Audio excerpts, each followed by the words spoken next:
today, and we're going to be talking about Motherless Brooklyn. Now, I originally, upon knowing that I was going to see this screening, was kind of like weary because people were saying it was had bad ratings and so forth. But I knew since I immediately saw the trailer that this was something that really interested me. So, cool, interesting thing about this before we get into the movie. Edward Norton, I was just literally hearing his comments he made. I think someone about last week about how a lot of theaters are ruining the whole viewer's experience and so forth, which you should read that article. I think it's a really interesting read. And I knew he was in this movie. So you know how it's like untimely marketing. Somebody is coming out saying something that could be a little bit controversial, but yet he has a big project coming out. So yes, but Edward Norton is in this movie, and like he's literally put his foot in this movie because he's not only is he in the movie, he directed, wrote, and produced this movie.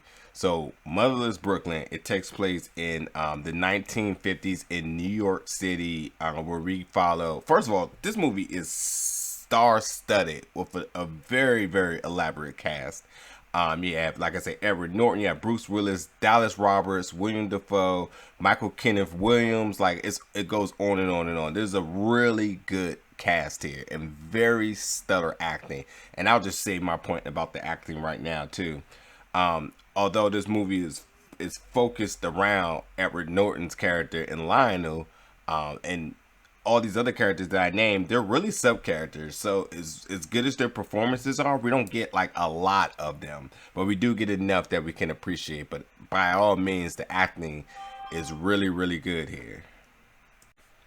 But like I said, the main focus of this character is Edward Norton's character, Lionel, who is a detective. He's suffering from the condition of Tourette Syndrome, along with some OCD.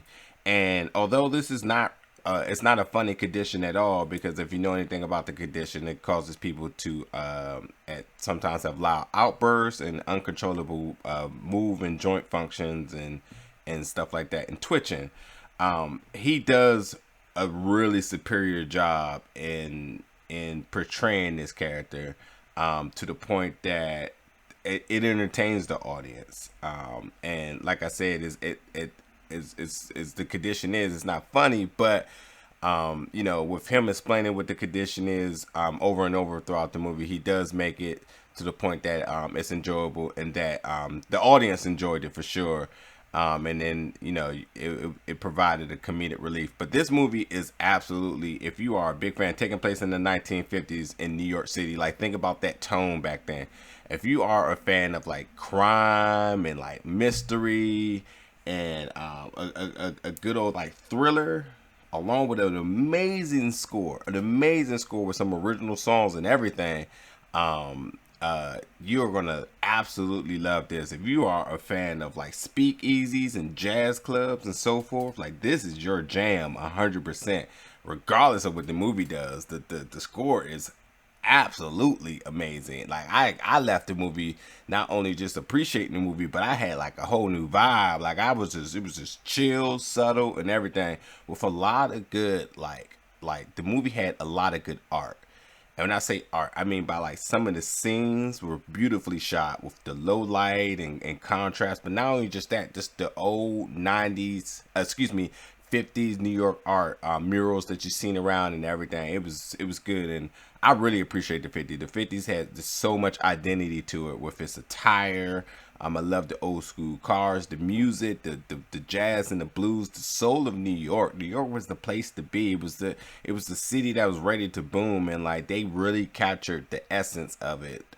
So good. And seeing the old, like seeing New York lights at night and the shots that they did of it, it's just really, you really, really appreciated it. But like I said, so Lionel, the character, he was a kid. He lost his mom, and then he was put into a school at a very young age, and he had no family or anything. But one of his only friends and his soon-to-be boss, who was portrayed by Bruce Willis, Bruce Willis, Frank Minna, came and rescued him from the school. And when he looked at Lionel, he called him Brooklyn. He's like, oh, look at you, motherless Brooklyn. And so that's where the name comes from and so forth. But he rescued her out of school and they created a bond. And Lionel has always been super faithful and appreciative for Frank rescuing him from that school, and then thus giving him a job and a purpose and everything in life. And even still, even with him having Tourette's, he was somebody that, you know, that did a lot in making him comfortable and grow and mature as a skill. But not only just that too, really utilizing a really significant skill that he had. Lionel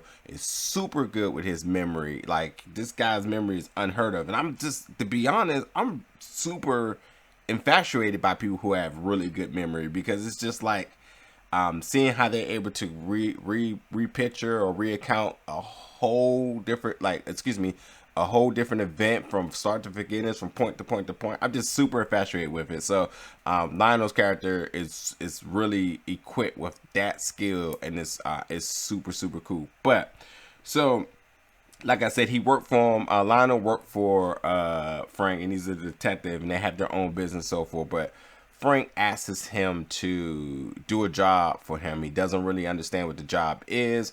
Long story short, Frank is murdered, and Lionel doesn't quite understand what Frank was trying to accomplish. So it leaves him a few clues, and with his really obsessed mind to try to figure this out, it sends him all over New York. I mean, from the jazz clubs in Harlem to the really hardy edge slums in Brooklyn, and then even dealing into the politics of New York and so forth. So it sends him just all around, where he's just happened to bother with, the different thugs, the corruption. Like, it's really a lot going on in New York right now. A lot of injustice and despair as the politics are trying to, build and fund certain projects, which is ultimately pushing back all of the Negro residents out of their homes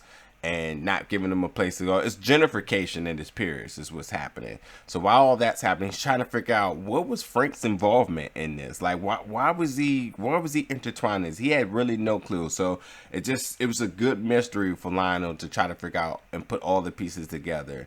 But like I said, it's an absolutely fun. It's a long ride. I think it's like 2 hours and 30 minutes, but it's absolutely, if you are really thoroughly into mystery, this was it. Like, along with the great music, like, this was it for sure.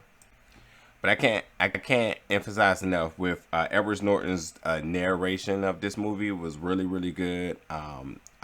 His character was funny, determined. Matter of fact, a lot of the funny things that come out of this movie is really between the dialogue between two people. So it just has that really like, we know New Yorkers, we know how they are with their wit and so forth. So a lot of good dialogue within this movie with between characters is really funny. But as much as there is a lot of humor that comes out of this movie, there's also a lot of conversations that just wasn't funny. And when it came to talking about power and the abuse of power within the times in New York back in the 50s and so forth, it really does leave you wild, because, like, we know how certain decisions can affect a lot. And then when you're looking at the people that's above everything and how they really don't care about the environment because they're so money hungry, they don't care about humanity or anything. It's just really like, wow. But that's the eye of politics as we know it.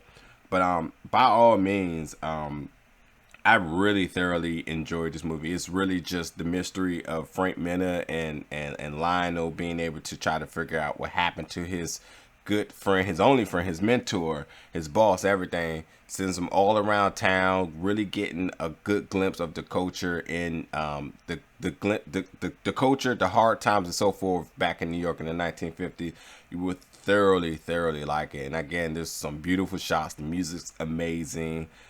They just nail it on all end. I mean, Edward Norton really put his foot into this on all, and I really thoroughly liked it. I have zero clue how there's bad ratings going out about this movie, because besides it being long, I think that's something that, at least for me, it's just like movies are getting longer and longer and longer. I think this is 2 hours and like 20 something minutes, but by all means, I thoroughly got into this. But please let me know what you think when you go see it. It comes out November 1st. It's Friday. I think that it's a really good movie to bring us into sort of say award-winning season for movies, and I think this could probably get some eyes put on it. But as always, stay subscribed and stay tuned because more movies are coming to you very